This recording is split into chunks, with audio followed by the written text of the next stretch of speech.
നല്ല മഴക്കാലമാണിപ്പോൾ. ഈ മഴക്കാലത്ത് കൂലിപ്പണി മുതൽ ഒരുവിധമുള്ള എല്ലാ മേഖലയിലും ഒരുപാട് പ്രതിസന്ധി നേരിടുന്ന സമയമാണ്.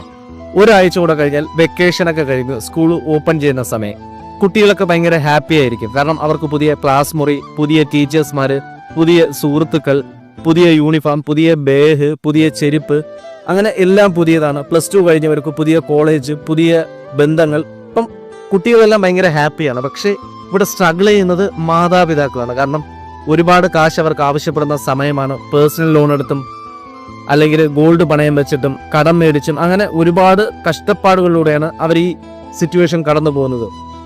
എന്ത് സിറ്റുവേഷനിലൂടെ കടന്നു പോയാലും അവർ മക്കളെ ഹാപ്പി ആയിട്ടായിരിക്കും കൊണ്ടുപോകുന്നത്. പക്ഷേ നമുക്ക് ചുറ്റിലും ഇപ്പോഴും ഒരുപാട് ബുദ്ധിമുട്ടുന്ന കുടുംബങ്ങളുണ്ട്. അവർക്ക് കുട്ടികളുടെ ഫീസ് അടയ്ക്കാൻ പോലും പറ്റാത്ത സാഹചര്യത്തിലാണ് ഈ സ്കൂൾ ഓപ്പണിംഗ് സമയം അവർക്ക് കുട്ടികൾക്ക് ആവശ്യമായ സാധനങ്ങളൊന്നും വാങ്ങിക്കൊടുക്കാൻ സാമ്പത്തികമായിട്ട് പറ്റാത്ത കണ്ടീഷൻ വരുന്നത്.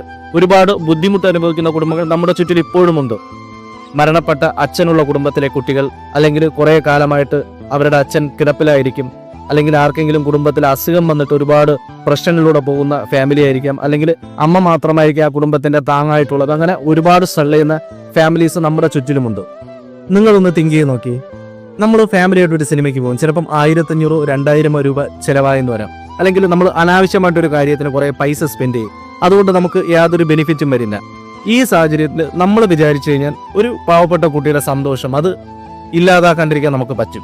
നമുക്ക് പറ്റിക്കഴിഞ്ഞാൽ ഏതെങ്കിലും ഒരു പാവപ്പെട്ട കുട്ടിക്ക് ഒരു ബാഗോ ഒരു കുടയോ അല്ലെങ്കിൽ ഒരു ചെരുപ്പോ അല്ലെങ്കിൽ അവരുടെ കുറച്ച് ബുക്സോ സ്കൂൾ തുറക്കുമ്പോൾ അവരുടെ ഫീസിന്റെ ഒരു പോർഷനോ നമുക്ക് കൊടുക്കാൻ പറ്റിക്കഴിഞ്ഞാൽ അതല്ലേ സന്തോഷം. ഇതല്ലേ നമ്മുടെ ജീവിതത്തിന്റെ ചെറിയ കൊച്ചു കൊച്ചു സന്തോഷങ്ങൾ എന്ന് പറയുന്നത്.